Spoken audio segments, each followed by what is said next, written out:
Alors, dans cette partie, je vous propose de découvrir les différentes options que nous avons dans affichage et comment les utiliser.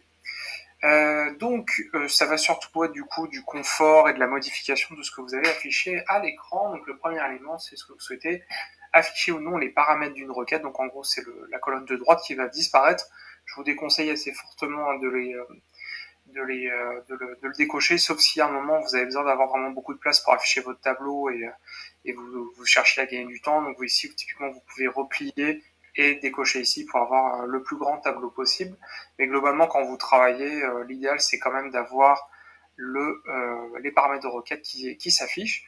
Le deuxième élément, on l'avait déjà vu un petit peu, c'est la barre de formule en M qui est masquable si elle vous gêne.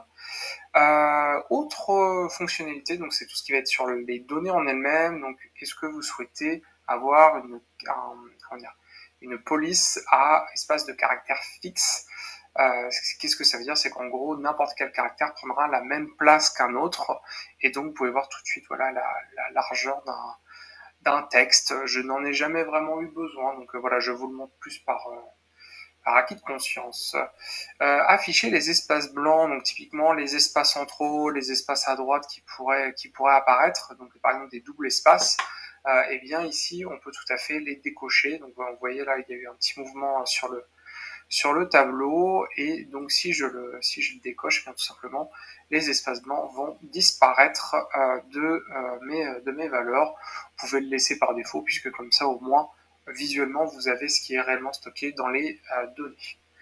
Élément très intéressant, ça va être qualité de la colonne, pardon. Où en gros, plutôt que de devoir survoler ici les différents champs, eh bien, il va m'afficher directement les informations qui s'y calent, donc à savoir le fait que la colonne est 99% de valeurs complétées et valides, X% d'erreurs et X% de valeurs vides, ce qui ne vous empêche pas de toujours au survol d'avoir les options qu'on avait pu voir auparavant. Ensuite, nous avons la fonction de distribution des colonnes. Alors pour le coup, là, on va essayer de prendre quelque chose, voilà, distribution des colonnes. Où en gros, vous avez ce qu'on appelle une distribution, donc en gros, la répartition des valeurs en fonction des différents items qui peuvent s'y trouver. Et en gros, voilà, on trouve qu'il y a une certaine majorité de valeurs qui se trouvent être dans certaines régions. Puis après, voilà un escalier qui descend. Ensuite, profil de colonne. Donc ici, par exemple, j'ai sélectionné la colonne région, donc je peux switcher comme ça. Et d'ailleurs, ça me permettra de vous afficher la distribution de valeurs avec les réelles valeurs qui sont affichées.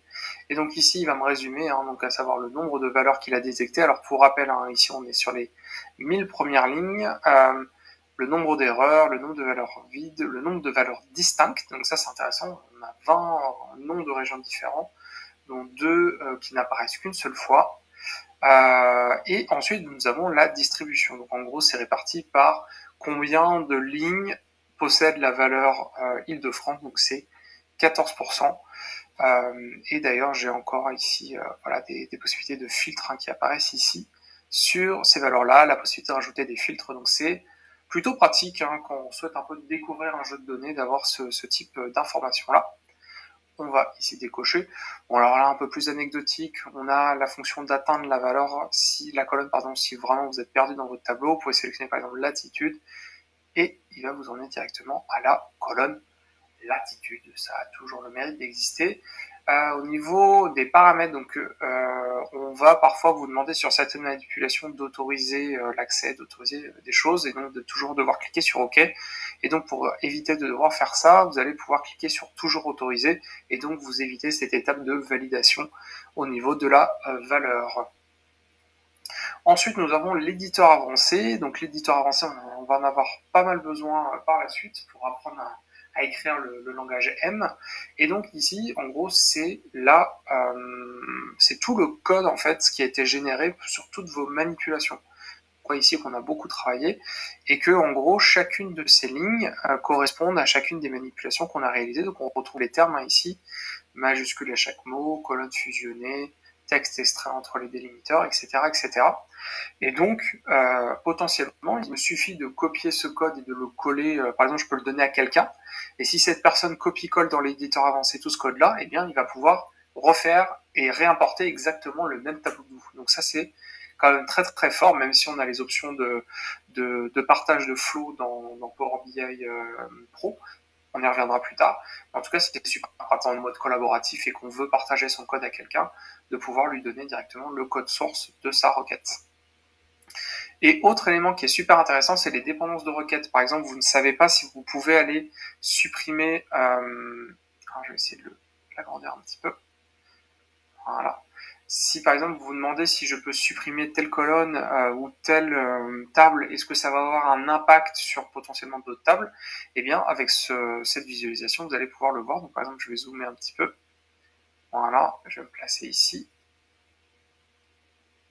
Et on voit par exemple que eh bien, donc, j'ai eu une source de données, là, ouverture et durée festival, ici, qui m'a permis de créer ce tableau-là, qui a en plus été alimenté mon tableau festival, parce qu'on a fait une jointure, une fusion entre les deux tables.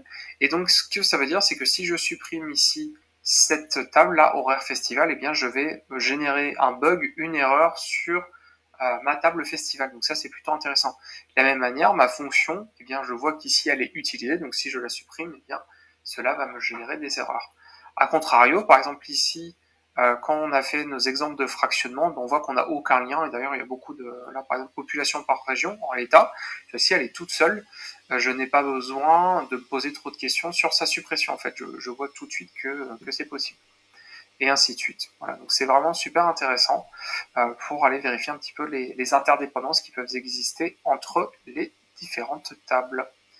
Et voilà, on a fait à peu près le tour de ces différentes fonctionnalités. Donc je pense que vous pouvez en gros choisir un peu une configuration, en tout cas pour tout ce qui est l'aperçu des données, et ensuite vous y tenir et après aller de temps en temps potentiellement là-dedans, dépendance de la requête, même si l'éditeur avancé vous l'avez également dans les menus de base, hein, mais voilà, vous pouvez avoir une nouvelle entrée qui est ici. Donc là, voilà, éditeur avancé, je le cherchais, qui se trouve ici.